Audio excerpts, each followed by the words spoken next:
Hi, I'm Hazel. It is almost Saturday, which makes it time to catch up with a brand new vlog. In this video, I'm going to do something that is very unusual for me and talk pretty quickly because I have a lot of stuff to get through, so we're gonna just motor right on through it. The first and most exciting thing that happened this week is Battle for Azeroth Alpha happened. And I got in. Honestly, getting into the alpha early so that I can test it out and leave feedback and make videos is really all I ever wanted from Blizzard in my YouTube life, and it's just so relieving and satisfying, and I'm so grateful that that happened, and I'm so excited to just make every video that I can possibly think of. So alpha is a thing so far that's just access to the early leveling zones. We have Drusthaven and Zandalar. For Horde and Alliance, the class changes are roughly in. I'm sure they're going to evolve and change quite a bit over the course of development. This is just like the first iteration. This is obviously really early, but I am very excited to start making alpha videos. If there is anything that you would like to see a video made of from alpha, and this doesn't just go for this week, this goes for like as long as alpha is a thing, tweet me at Hazelnuttygames, email me at hazelnuttygames@gmail.com, or leave comments on the vlog. I'm going to be collecting all of those suggestions and then taking them into consideration when I'm choosing what videos to make on a day-to-day basis, and I'm hoping to get through as many of them as possible. So if there's something that you want to see and it's in alpha and I can do it, I will do my best. Next thing on the list to talk about, now if you have watched one of my vlogs before, you may be noticing this office looks almost the same, but it's not the same. Something's not quite right, and you would be correct. This is the same apartment, this is all of the same stuff, this is very much a different room, and there is a long story behind that, so I'm gonna just kind of shoot through it as quickly as I can because I know some of you won't care. Basically what happened is on Wednesday afternoon, I get a knock on my door saying that there is water leaking into the apartment underneath ours, presumably from our apartment, despite the fact that there's no damage, nothing happened up here, it's just kind of there's a leak. So they come in, they take a look at the stuff, they take a look at some stuff downstairs, and basically what we're told is that they're going to need to get a crew in here, they're going to need to take out the floor, they're going to need to be taking out the walls, they're going to need to be in and out of here. It could take up to a couple of weeks to get this resolved, and this is the only bathroom in the apartment. We don't have another one, so that was kind of fun to look forward to. The layout of the apartment has the room where my office used to be about 2 feet from the bathroom and sharing a very small hallway that they're going to be needing to move things in and out of and have just like a bunch of dudes out there. So yesterday morning, my husband and I spent pretty much the whole morning basically translocating the office and the bedroom, so what used to be the office is now our bedroom and vice versa. This puts me a little bit farther away, and it puts me behind an extra door so that there's a little bit less sound overlap between the construction going on out there and me talking about elves and orcs in here. We had to go get some new blackout curtain panels to put up here so that I can kind of control the light in this room a little bit better. We had to spend a whole bunch of time just kind of relocating furniture, relocating the cat stuff that used to be in the bathroom, just figuring out how everything's going to kind of go with all of this construction and all of these strange people in the place where I'm trying to make videos about World of Warcraft. Both the cat and the dog, and to be quite honest, me and my husband as well, are like pretty stressed about the whole thing, but there has been some good news in the last day. The apartment complex came through by letting us use another empty unit, basically for bathroom and laundry purposes, so I can still shower. It's just a 5-minute walk away, which is better than nothing. They found and fixed the leak during their work yesterday, so basically now I think they just have to put the bathroom back together. Granted, the floor and part of one of the walls is gone, so I don't know how long that's going to take. We really don't know how long the construction's going to last for, but I think we're set up to the point where I can still work for the most part. It's a little disruptive for sure. There's a lot of in and out. I need to keep an eye on my dog to make sure that he's not escaping out the door when people open it because he likes to do that. But for the most part, I should still be able to stream. I should still be able to make videos, and I think we're going to leave the office here indefinitely. I can hear a little bit of an echo when I'm recording, so I'll see what I can do about that, but this is a slightly bigger space, which I definitely appreciate, and yeah, just hopefully everything's sorted out soon. So that's been my day. We did still do the baking stream yesterday amid the construction going on, so at least we managed to pull that off. I did promise to tweet pictures of the assembled pudding, and I completely forgot to do that with everything going on yesterday, so maybe sometime today I'll finish assembling that Unguro tar pit pudding from the WoW cookbook and then like tweet some pictures. But I did try some this morning when I was having my breakfast, and it was pretty tasty. The next thing that is breaking to talk about is, speaking of streaming, there has been an issue that I just want to really quickly address. It seems to be an audio thing, and it's the most hard to pin down thing that I've ever seen in my life. The reported issue that I've been hearing is that when I was live streaming, there was an audio crackling at the beginning and ending of my mic inputs that sounded kind of like a fireplace, just like a little bit of a popping and crackling. Some people said it was very hard to hear, some people said it was very loud, and that went on for all of Wednesday's BfA alpha stream. It is present in the recording, but it's very faint. Which was weird. And then yesterday on the baking stream, people said it was happening again with a completely different computer running a completely different operating system with a completely different mic. Just like almost everything was different except for the fact that it was a YouTube stream. And I guess I was using OBS, but everybody uses OBS.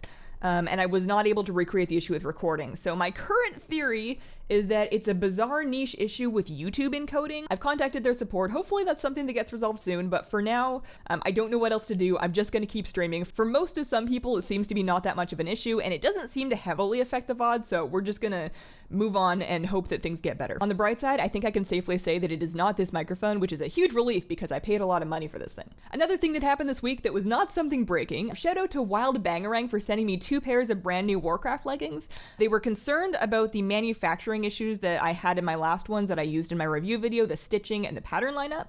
They say they have moved their production facility to be in-house to correct those issues, and they sent me 2 brand new pairs of leggings to prove it. So these are the Sylvanas ones.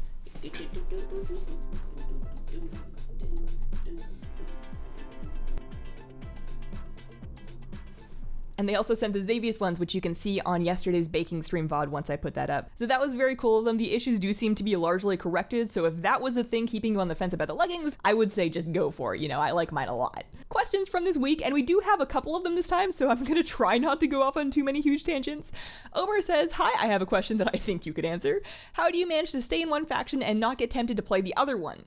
So I thought about it, and I think the answer is that I have spent a good amount of time on both factions in my life. I played Horde through basically all of MoP and half of Cataclysm, so I've spent enough time with those races, and I've spent quite a bit of time with the Alliance races to kind of pick a side and realize that it doesn't matter that much. It's mostly just the cosmetics and then of course the people that you play with, but I already kind of have people on Alliance, so I'm pretty much set. And I would play both, except for the fact that I am way too lazy to try and manage earning gold on 2 different factions. Like, I really like having my whole auction house set up on one character, on one server, on one faction. So I would say that I managed to stick to the Alliance, A, out of laziness, and B, because I spent some time with Horde and I liked it just fine, but at the end of the day, I kind of like the color blue. Brian wants to know, what prestige rank are you, and do you plan to grind it higher before BfA?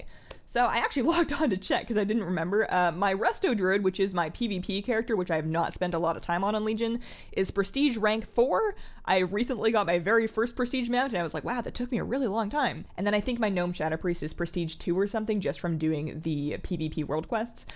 I would like to grind it higher, but not necessarily as a trying to grind it as quickly as possible. I would like to spend some more time doing Arena, and that's something that just kind of grinds your PvP prestige at the same time as you're grinding for like a Vicious mount or some raiding or whatnot. But I don't think I'm really gonna have time. For me, getting really into Arena is something that I do when I have not a whole lot else going on in WoW. And these days I've got so much going on, especially just trying to keep up with videos, that I probably won't have that wealth of extra time that I then funnel into PvP. Connor wants to know, is that purple on your neck from hair dye? Referring to the last video where my neck appeared to be pretty purple. Partially, yes, it's a little stained, although my ears definitely got the worst part of that bargain.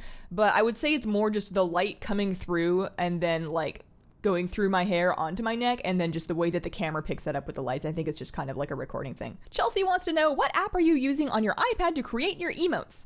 So on my iPad for emotes, and then also for the Patreon art that I draw, I use Procreate, and that is on the iPad Pro with the Apple Pencil. I probably wouldn't try to do it on a regular iPad with a regular stylus. I do think that having the pressure and tilt sensitivity is important. There are probably some limitations to using an iPad as an artistic tool, but I think that artistic is a very generous word to apply to me. I'm really more of a professional scribbler. So for me, it works really good. I can curl up on my couch, I can turn on some Overwatch League, and then I can draw some teacups. Froganite asks, who are on your top 3 for end bosses for the next expansion? Mine are Rathian, Jaina, and Inzoth. My first pick, and the thing that I think is most likely, I agree with you. I think Inzoth is very likely, or at the very least an old god, but if we're sticking on Azeroth, as the title Battle for Azeroth implies, he's kind of the last one left, right? That's what my 3-minute foray into a WoW Wiki article told me. For my second 2 picks, I would say a Naru, but not a corrupted or darkened one. I think just a regular Naru getting kind of snooty, I think would be kind of neat. And that's a direction that they could possibly go that they've kind of set up in Legion. And then for the third one, what if it's Departhos? It could be the ultimate betrayal. That would be the #1 way for Blizzard to have like a tearjerker of a final boss, is to make us go against our friend like that. Umomo asks, question for Hazel, when BfA comes out, which of the mounts will you be focusing on getting first? For me, it would be the hyenas. For me, I've got my eye on that frog, that big, round, huggable, jumpy toad thing. I can't even tell you why I want it, but man, do I want that mount. For me, that's just like the ultimate battleground mount. I don't get to ride into arenas on mounts because I only play Resto Druid, and generally speaking, you want to be stealth when you enter. But in Battlegrounds, you can totally charge into battle on a giant tubby frog. Like that's just the dream. In any case, that has been my week. If you have any questions that you would like answered on the vlog, please leave them as comments on the most recent vlog. I'm going to be trying to stream this afternoon. I don't see why I can't. It'll be a WoW stream from this room, and hopefully the mic issue isn't that bad, but I have no idea what else to do about it, so I'm just going to cross my fingers and believe. Thank you so much for watching, and have a wonderful, wonderful day. Bye!